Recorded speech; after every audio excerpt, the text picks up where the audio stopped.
ایک جنگل میں ایک جادوئی تتلی رہتی تھی جس کا نام لینا تھا۔ اس کے بہت خوبصورت پر تھے جو ہر کوئی پسند کرتا تھا۔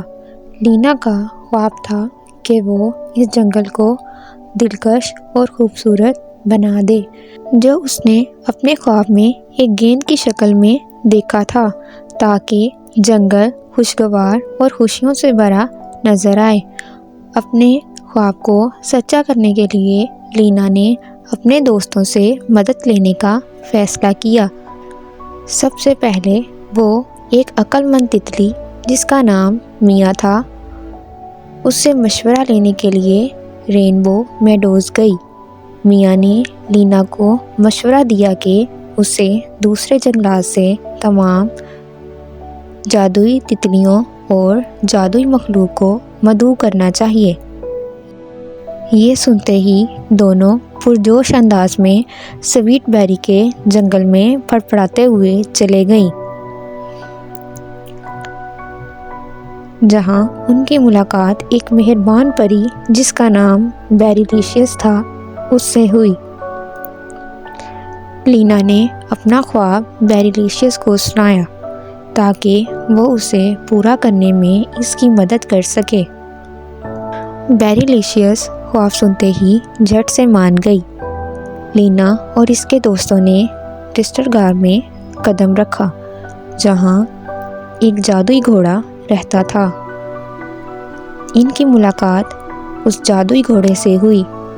اس نے لینا کی مدد کرنے پر اتفاق کیا اور وہ دن آ پہنچا جس دن اس کا خواب حقیقت میں تبدیل ہو گیا اور جنگل بہت خوبصورت اور خوشگوار نظر آنے لگا۔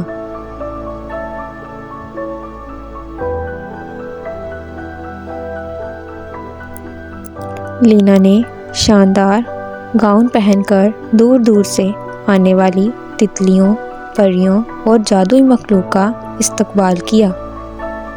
وہاں تتلیوں نے رقص کیا اور پریوں نے کہانیاں سنائیں۔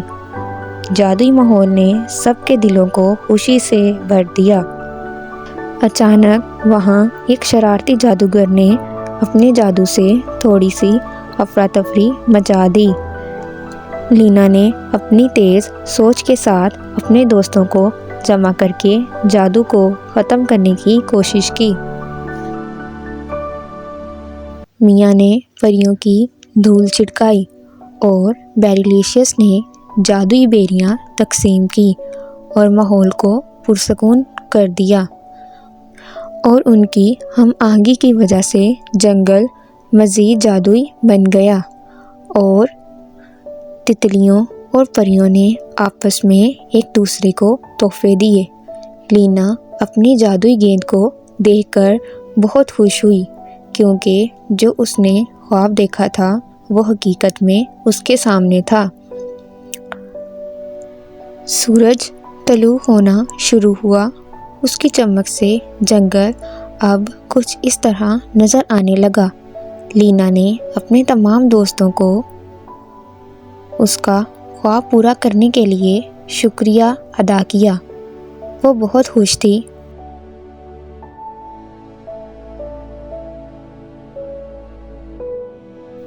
جادوئی مخلوق، تتلیاں اور پریاں لینا سے دوبارہ ملنے کا وعدہ کرتی ہیں